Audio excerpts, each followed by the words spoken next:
Hello everyone, thank you for joining me. So, I decided to do this exercise of drawing 25 different emotions of the main character of my comic book, Nana.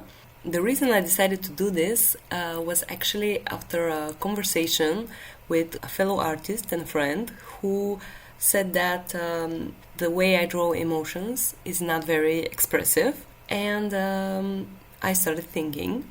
The truth is, I really don't like very exaggerated, cartoony emotions in a not comedy story. The story I'm creating is not like super serious or dramatic, but I really wanted it to feel like everyday life. I wanted it to feel natural. That's why I try to draw very subtle emotions. But it's super important, especially in a comic book story, that the characters would be expressive enough so the reader would understand what they're feeling, what they're going through, and connect with them. So I took it to heart and I decided to make this exercise, which I really don't like. And I will tell you why. So reason number one is a lot of times I see artists, and especially younger artists, who come up with a character design and immediately they think, oh, now I should draw all of their different emotions. And they start drawing. And during these 25 different drawings of the face of the character, the design changes. And the reason is that the design is so new, the artists have drawn it just a couple of times. These 25 drawings are actually establishing the design. So I think it's a better idea to just do a lot of sketches of your character before starting to do this exercise with the emotions. But actually I've drawn my character Nana many times, so I was ready and maybe overdue to do this exercise.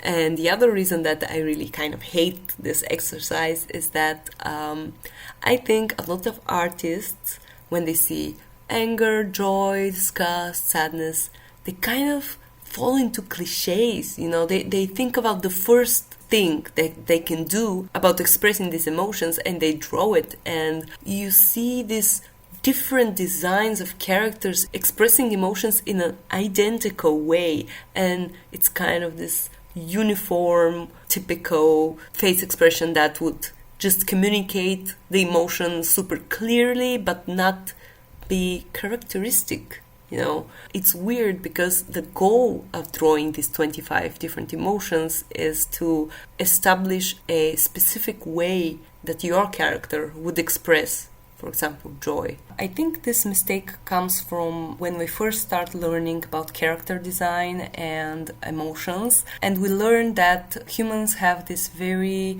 instinctive and natural way of expressing the 6 basic emotions that are joy, sadness, anger, disgust, fear, and surprise. The way all humans express these emotions has identical features. For example, for fear is eyes wide open, mouth open, and all these things are absolutely valid and they are true and they are very useful for drawing emotions. But when you create a character, I think it's important to try to create something that is specific to them. This would make them more unique and more real, because even if we're all humans, people, based on their personality, they express emotions differently. For example, a very introverted person would express sadness in a different way than a person who is extroverted. I want to have individual approach to each character. For example, with the emotion of triumph, I started thinking, what is a triumph in my character Nana's life? And it was like, oh, her passing an exam because she's a student and that's difficult for her. So I try to draw this more subtle expression. Anyway, I can talk a lot about emotions, but let's end here. Please share with me if this kind of content is interesting for you. Thank you so much for joining me. Have a great day.